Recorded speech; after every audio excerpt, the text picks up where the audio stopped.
اليوم باش نعملو كلاس لفريز ويجيكم كيف اللي يتباع خفيف وياسر بنين. مكونات بسيطة ويطيح لكم الخير والبركة، وباش يعجبكم صغار وكبار. تابعوا الفيديو باش تعرفوا كيفاش حضرته.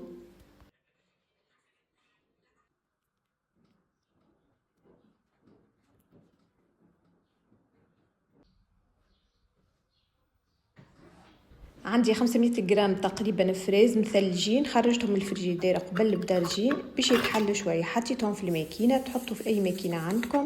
زدت باكو كريم شونتي وكعبه ياغورت راهي اختياريه، تنجموا تعوضوها بمغرفتين ماء والا حليب. والسكر راني ما حطيتش، اذا حسيتوها نتوما ناقصه تنجموا تزيدوها. حطيتهم ريحتهم مع بعضهم بالكدا، وهذه التكستور اللي تحصلنا عليها. خديت حكه بلاستيك ونصبوا فيها الكلاس نتاعنا، ندخلوه للفريجيدير مدة ساعتين ولا أكثر، وتتحصلوا على أبنو أحسن كلاس تنجموا تعملوه في